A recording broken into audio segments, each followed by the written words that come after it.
નમસ્કાર મિત્રો, સ્વાગત છે તમારું વૈદિક જ્ઞાન ચેનલ પર।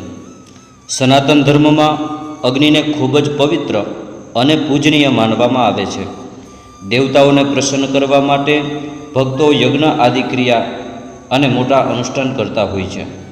દરરોજ પૂજાના સમયે સવારે અને સાંજે દીપક પ્રગટાવવામાં આવે છે।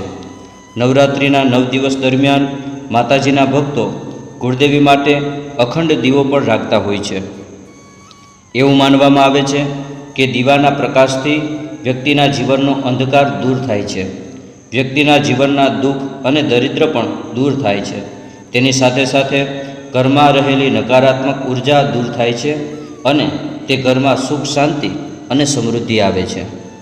પરંતુ દીવો પ્રગટાવવાના કેટલાક નિયમો છે જેના વિશે લોકો ઘણીવાર જાણતા નથી। આવો જાણીએ દીવો પ્રગટાવવાના શું નિયમ છે અને કેવી રીતે કુળદેવી પાસે દીવો કરવો જોઈએ।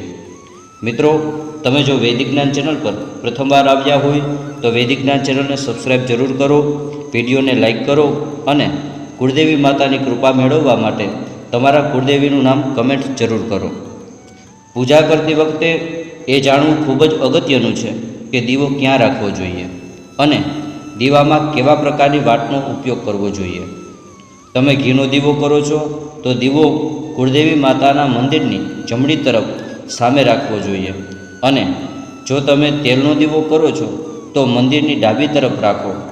દીવામાં હંમેશા રૂની સીધી વાટ ઉપયોગ કરવો જોઈએ। દીવાની નીચે ચોખા રાખવા જોઈએ। જમીન ઉપર દીવો રાખવાનો શાસ્ત્રોમાં નિષેધ બતાવ્યો છે અને એની સાથે જેટલી વહેલી પૂજા કરવામાં આવે તે વધુ શુભ માનવામાં આવે છે, કારણ કે ધ્યાન સવારે સારી રીતે કેન્દ્રિત થાય છે। પૂજા દરમિયાન દીવો પ્રગટાવવાનો શુભ સમય સવારે 5 થી 10 અને સાંજે 5 થી 7 સુધીનો સમય શુભ માનવામાં આવે છે। તો મિત્રો, આજના વિડીયોમાં આટલું જ। ફરીથી મળીશું આવા જ વિડીયો સાથે। ત્યાં સુધી બધાને જય માતાજી, જય દ્વારકાધીશ।